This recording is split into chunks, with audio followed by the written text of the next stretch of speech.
Mummy जी, काश आप मेरी बात समझ पाती। बहू, सर्दियों का मौसम आ गया है। ठंडी के कपड़े निकाल कर धूप लगा दो और ध्यान रखना जो रोज के मेरे कपड़े हैं उसे फिर से धोकर डिटॉल पानी से निकाल कर धूप दिखा देना। ऐसा करो, तुम्हारी ननद के भी बहुत सारे कपड़े दीवान में रखे हैं, उन्हें भी धोकर उसे भिजवा दो, उसका काम थोड़ा कम हो जाएगा। कमला जी अपनी बहू रश्मि से कहती है। रश्मि बोली, मम्मी जी अभी तो सर्दियों को आने में वक्त लगेगा और कपड़े धोकर अलमारी में रख दूंगी तो फिर से धोना और सुखाना पड़ेगा। दीदी के कपड़े धोकर वहाँ क्यों भिजवाने, इससे अच्छा तो वहीं भेज देती हूँ। उनके घर में तो बड़ी वाली फुली ऑटोमेटिक मशीन है, यहाँ से अच्छे तो कपड़े वहाँ धुल जाएंगे। सर्दी के आते ही काम बढ़ जाते हैं। कमला जी बोली, एक तरफ तुम कहती हो सर्दी अपनी अभी आने में वक्त है और दूसरी तरफ काम का नाम सुनते ही तुम्हें ठंड लगने लगी। अगर मैं कहती कि गोंद के लड्डू और स्वेटर बनाकर भेज दो तब तुम क्या करती। हद होती है काम चोरी की। रश्मि बोली, क्या मम्मी जी आप भूल गई, पिछली बार भी दीदी को बेसन के लड्डू बनाकर भेजे थे, फिर आप ऐसा क्यों कर रही हैं। तभी उधर से रश्मि के पति राघव आए और बोले, सर्दी हो या गर्मी, दीदी को कुछ ना कुछ भेजने की बात तो हर साल होती है, वहां से कुछ आने की बात कभी क्यों नहीं होती। माँ, इस पर तो आप कुछ नहीं कहती हैं। रश्मि बोली, आप दोनों बैठिए, मैं चाय बनाकर लाती हूँ। कमला जी बोली, देखा तुम्हारी बीवी को कितनी सफाई से आग लगाकर चली गई और तुम भी पत्नी की बातों में आकर बहन के खिलाफ बोलने लगे। शर्म नहीं आएगी बहन के घर से जब कुछ आएगा तो। राघव बोला, माँ वो जमाना गया जब बहन बेटी के घर का लोग कुछ खाते पीते नहीं थे। उस वक्त तो दामाद भी ससुराल में आकर रहते नहीं थे, पर आपके दामाद तो एक दो दिन छोड़ो 15-15 दिन रह जाते हैं, उसका तो नहीं कभी कहती तुम। माँ बेटे से बात चल ही रही थी कि रश्मि उधर से चूड़ा और मटर भून कर लाई, साथ में गर्मा गर्म चाय भी था। राघव देखकर खुश हो गया और बोला, वाह, तुमने तो ये नाश्ता देकर दिल खुश कर दिया। रश्मि मुस्कुराने लगी। कमला जी बोली, बहू जब बाजार से मटर लेकर आई हो तो गाजर क्यों नहीं लाई, इसी मौसम में तो गाजर का हलवा अच्छा लगता है। रश्मि बोली, मम्मी जी अभी गाजर बहुत महंगे हैं, अगले हफ्ते तक थोड़े दाम कम हो जाएंगे, तब एक दिन अच्छे से गाजर का हलवा बनाऊंगी। कमला जी बोली, जब लाओगी तो ज़्यादा लेकर आना, हलवा बनाने में कितनी ही मेहनत लगती है। राघव के हाथों अपनी ननद मीना को भी भिजवा देना। दामाद बाबू के घर वालों को भी गाजर का हलवा बहुत पसंद है। रश्मि राघव को देखने लगी। कमला जी बोली, राघव की तरफ क्यों देख रही हो, हलवा तुम्हें बनाना है ना, कि राघव को, ना कि राघव को। रश्मि हाँ में सर हिलाते हुए रसोई की तरफ चली गई। राघव बोला, माँ आपको पूरे परिवार के लिए हलवा भिजवाना है तो बाजार से भिजवा दो, ऐसे रिश्तेदारों से तो भगवान बचाए। सच में मैं अपनी बेटी की शादी तो कभी एक शहर में नहीं करूँगा, वरना आपके जैसे आदत रश्मि को लग जाएगी तो मेरा एक पैर तो बेटी के ससुराल में ही रहेगा। इतना कहकर राघव वहां से उठकर चला गया। बेटे के जाते ही कमला जी ने मीना को फोन किया और सारी बात बताई। मीना बोली, माँ जी, माँ जब आप नहीं रहेंगी तो आपको लगता है कि मैं मायके में पैर भी रखूंगी। सर्दी हो या गर्मी बाजार से हलवा खरीद कर खा लूंगी, पर कभी भाभी से नहीं लूंगी। अरे जब देने वाले का मन ना हो तो मीठा हलवा भी कड़वा लगता है। और मेरे लिए आप इतना चिंता मत किया करो, बाजार से में भी सब कुछ मिलता है। उस दिन की बात को लेकर कमला जी बेटे बहू से अक्सर नाराज रहती थी। घर में कुछ भी बनता वो हर बात चाहती कि राघव डब्बा बहन के घर देकर आए, पर राघव को यह अच्छा नहीं लगता था।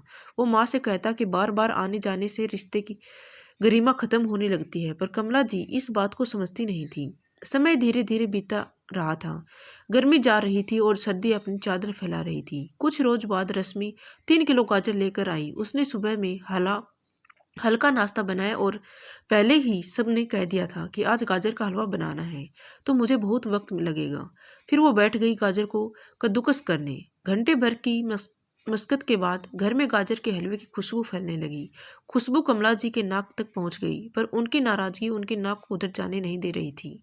राघव रसोई में आया और बोला, वाह क्या खुशबू है, जब खुशबू इतनी अच्छी है तो स्वाद कितना अच्छा होगा। जल्दी से मुझे गर्मा गर्म हलवा दो, मैं अब इंतजार नहीं कर सकता। रश्मि बोली, थोड़ा ठहर जाइए, सबसे पहले भगवान को भोग लगा देती हूँ, फिर मम्मी जी को दूंगी, उसके बाद आपको मिलेगा। राघव बोला, ठीक है, फिर मैं माँ के पास ही कर बैठता हूँ, सब मिलकर खाएंगे। थोड़ी देर बाद रश्मि 2 कटोरी हलवा लेकर आई और कमला जी को देते हुए बोली, मम्मी जी बहुत मेहनत लगी है बनाने में, तो सबसे पहले आप टेस्ट कीजिए और बताइए कैसा बना है। कमला जी ने जब उसकी खुशबू ली तो एक पल को उनके चेहरे पर मुस्कुराहट आई। फिर उन्हें याद आया कि अरे वो तो नाराज थी। वो बोली, बहू खुद खा लो, मुझे तो नहीं खाना। कुछ अच्छा बने और बच्चे ना खाएं और माँ पहले खा ले, मैं इतनी भी निर्दयी नहीं हूँ। राघव बोला, माँ मैं तो खा ही रहा हूँ, फिर आप ऐसा क्यों कह रही हैं? अच्छा अब समझा, दीदी को हलवा नहीं गया है इसीलिए आप नहीं खा रही हैं। माँ ये तो दोहरा व्यवहार हुआ, क्या मैं आपका अपना नहीं हूँ? बस दीदी है। ठीक है तो मैं भी नहीं खाऊंगा, ले जाओ इस हलवे को। इतना कहकर राघव उठ गया। रश्मि बोली, आप भी बात बात पर नाराज हो जाते हैं।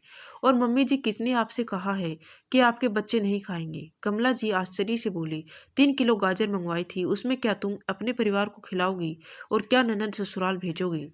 रश्मि मुस्कुराकर बोली, मानती हूँ उतना हलवा बनाना बहुत मुश्किल है, और किसने कहा मैं हलवा भेजूंगी? मैं बुलाकर भी तो हलवा खिला सकती हूँ। तभी दरवाजे की घंटी बजी। कमला जी बोली, इस वक्त कौन आया होगा? राघव दरवाजा खोला तो मीना और उसके पति बच्चों को लेकर आए। बेटी को देखकर कमला जी आश्चर्य के साथ खुश भी हुई। राघव समझ गया और रश्मि को देखकर मुस्कुरा रहा था। मीना बोली, माँ आप अकेले अकेले गाजर का हलवा खा रही थी? वो तो अच्छा हुआ कि भाभी ने हमें गाजर का हलवा खाने का न्योता दिया, वरना आप तो अकेले ही खा जाती। बताओ, आपसे अच्छी तो भाभी निकली। रश्मि रसोई में गई और सबके लिए गर्मा गर्म गाजर का हलवा लेकर आई। कमला जी धीरे से रश्मि को बोली, बहू तुमने मुझे बताया क्यों नहीं कि तुमने मीना को यहाँ बुलाया?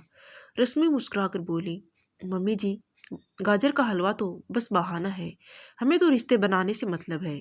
मौसम तो आते जाते रहते हैं। काश कि आप मेरी मंशा पहले ही समझ पाती कि ये मेरे अपने हैं। रश्मि की आंखें भर आई। कमला जी ने उसके हाथ को पकड़कर कहा, बहू मुझे माफ़ कर दो, तुम कितना सोचती हो सबके बारे में, और मैंने कभी ध्यान ही नहीं दिया कि आज तक मेरी खुशी के कारण तुम्हें कितनी परेशानी उठानी पड़ी है। आगे से ध्यान रखूंगी कि मेरी वजह से तुम्हें कभी कोई परेशानी ना हो, वरना मेरा बेटा तो अभी से बेटी के ससुराल के नाम से भाग रहा है। उनकी बात सुनकर रश्मि के चेहरे पर मुस्कुराहट आ गई। मीना बोली, सास बहू का लाड प्यार खत्म हो गया है तो आ जाओ, वरना हलवा ठंडा हो जाएगा। कल बच्चों का स्कूल है, मुझे घर भी जाना है। रश्मि बोली, दीदी आज रात रुक जाइए। मीना बोली, नहीं भाभी, मायके से इस हलवे के स्वाद जैसा रिश्ता बना रहे उतना ही एक बेटी के लिए बहुत होता है। कमला जी बोली, सही कह रही हो तुम, मैं बूढ़ी होकर ना समझ कर जाती हूँ, पर मुझे उस खुशी है मेरी बेटी बहू अपने रिश्ते में हलवे जैसा स्वाद बनाना चाहती हैं। फिर सबने मिलकर हलवा खाया और कुछ घंटे बाद मीना वापस चली गई। दोस्तों, सच ही तो है, मौसम और रिश्ते कभी कभी बदलते रहते हैं, बस उनमें मीठा स्वाद बना रहे उसके लिए अपनी मंशा सही रखनी चाहिए। एक वक्त पर हर किसी को खुश रखना संभव तो नहीं है, बस रिश्ते में मिठास बनाए रखिए और बाकी सब ऊपर वाले पर छोड़ दीजिए।